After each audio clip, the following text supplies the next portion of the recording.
Hi everyone, Medina here. Thank you so much for tuning in. So I've got a few things I'd like to share with you today. So one of them is the importance of being in the flow. So appropriately, I have some waves behind me because it's really about the way that we catch the wave as the wave comes through in life, and when we're able to catch that wave, things really work out well in our world. But when we ignore the signs, don't watch the synchronicities, don't listen to our intuition, don't follow that higher guidance, and we don't catch the wave and we don't follow the path that is being presented to us, then things can go amiss or awry. And so I've got a couple of examples I want to share with you. So one of them was a few years ago, I had a healing centre in regional Victoria. And all of a sudden, out of the blue, I got a really strong message to close the centre, shut it down, and sort of just walk away. So I listened to that guidance, and that week I put everything in the centre for sale and was able actually to pretty much sell everything within that week. And I contacted the person I was leasing the space off, and they were able to give me a really good deal to be able to get out of it more easily. The rental there, the lease there. And so it flowed well in stepping out of it. And then very short time after that, the whole pandemic business came in.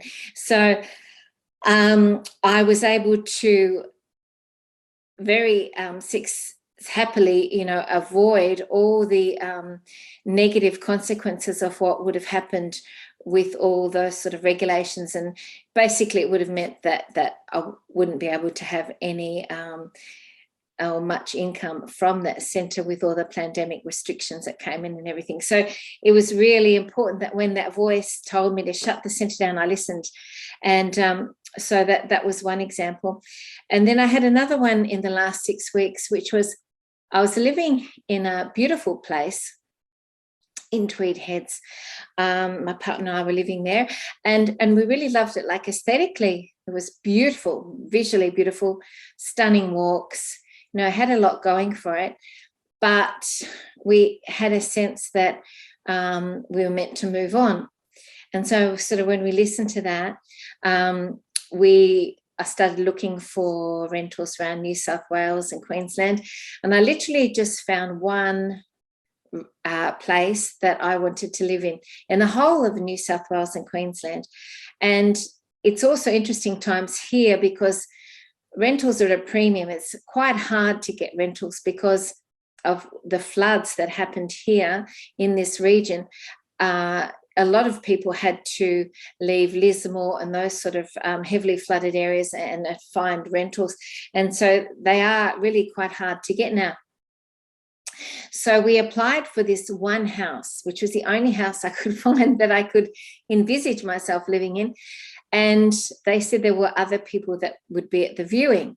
So we turned up to view the house and nobody else was there. It was just us. And then another synchronicity was that we kept bumping into the owners all the time while we were there. Like we bumped into them, they were in the garden before the viewing, so we got to talk to them. And then every time we went out to the shops in that area, we kept bumping into them. They probably thought we were stalking them, but no, we weren't. But it was great because it gave us an opportunity to, really connect with them and form a connection and a relationship. So then we were accepted in the property. We were so thrilled because, as I said, it's really hard to get properties, and this was the only one that I could see myself in. And then it was interesting too because after the place where we were, they put the rental up, and the other thing that happened that was really fascinating was that we had a smart meter in the kitchen, and it would minimally go off prior to this time. But when we had that crunch time, when we had to make the decision and we decided to go, it was around that point that the smart meter really amped up, and sometimes it was buzzing like really loud for 4 hours at a stretch, and it would go bzzz like this in the kitchen, and it was extremely discombobulating, and like, you know, I could feel my cells shaking when it was going off, and it would go on way more regularly, way more often, and for longer periods.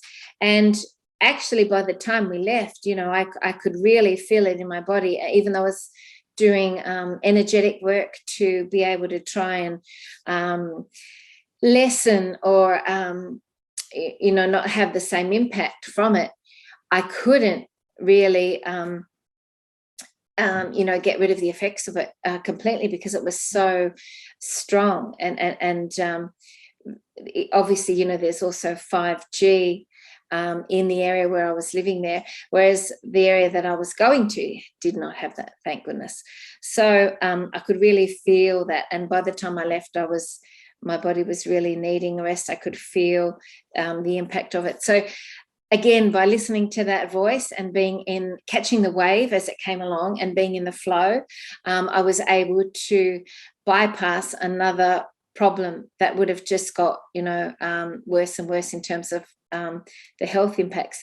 So I really want to encourage everyone to be in the flow at the moment, because life is so accelerated, and with the transition that's happening on the earth and the evolution of humanity and the raising of frequency and things like that, we are getting these opportunities more and more come up. So it's really important to tune into that inner voice and go with that guidance. And sometimes you don't get a lot of leeway, you know, to make the decision.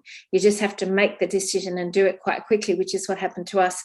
And so glad that we did. So that was great.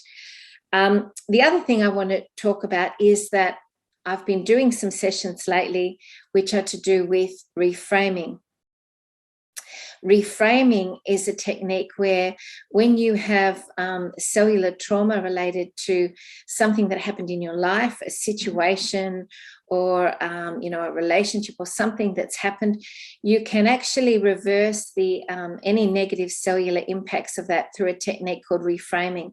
And I do some amazing work with that technique. It really can get to a point where you neutralize the emotional impacts of that, whatever that situation was that was creating trauma or any sort of soul wounding, and you can get to a point where you're emotionally not impacted by that. And that's really important to be working on at the minute. We need to be working on ourselves in all the ways that we have to evolve and release our own inner wounding, do our own healing, heal our trauma, and just do everything we can to transmute fear or negativity. So this is a great technique to work with. So if you have experience in your life where you've had a lot of trauma or a particular situation, it could be in a car accident or different things, this is a fantastic session to have, to be able to clear and release and transmute